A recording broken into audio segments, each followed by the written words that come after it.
What's going on, folks? I'm going to show you how you'll be changing out or actually cleaning your mass airflow sensor on a 2009 to about the 2017 Chevy Traverse. It may be the same for the Arcadias and possibly a couple of different vehicles, but okay, your mass airflow sensor base is located right here. So all you want to do is come right here first and unplug your mass airflow sensor.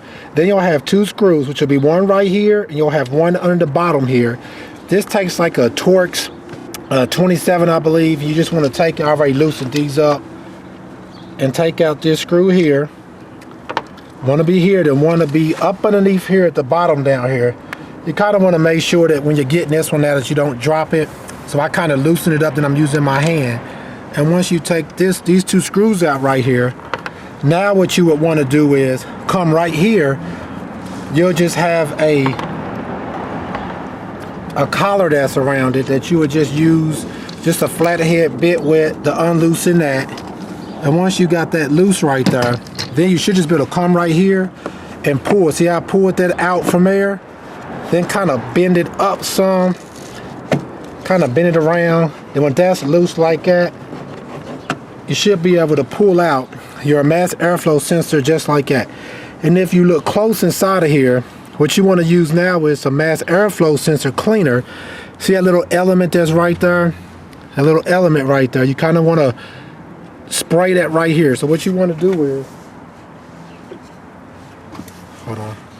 You want to only use mass airflow sensor cleaner. Some people may use like carb cleaner and all that. You don't want to use that. You want to use a mass airflow sensor cleaner. And what you want to do pretty much, it just spray right onto that little element right there, just like that. Just kind of spray that off. You can spray inside of the openings right there too if you want to, but just definitely spray that little element right there. And then you want to let it dry for a minute. So let it set. This kind of self dries itself pretty quickly, so go ahead and let it dry for maybe 45 minutes or something like that, just to be sure that it's dry. Or if you want to put it back on your vehicle, just wait a minute before you drive your vehicle.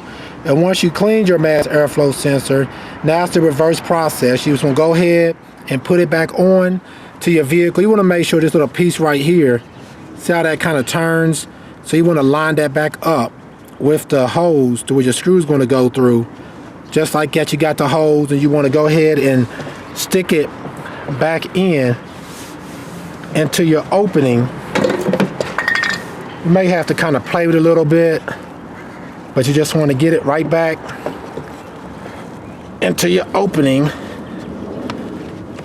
just like that pretty much. And once you get everything back on it, go ahead and take your two screws you took out, one at the top, one at the bottom.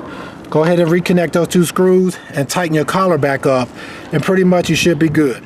Alright folks, once again, this is how you would clean your mass air, as well as how you would change it out, okay, just when it's bad.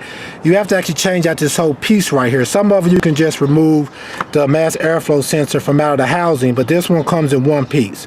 So if you just want to change it out, it's the same process. Or if you just want to clean it, you just take out two screws, unloosen the collar right here, and you should be able to pull this part out right here and go ahead and clean it. Alright folks, please check out our other helpful videos. Please like, subscribe, and share. Thanks.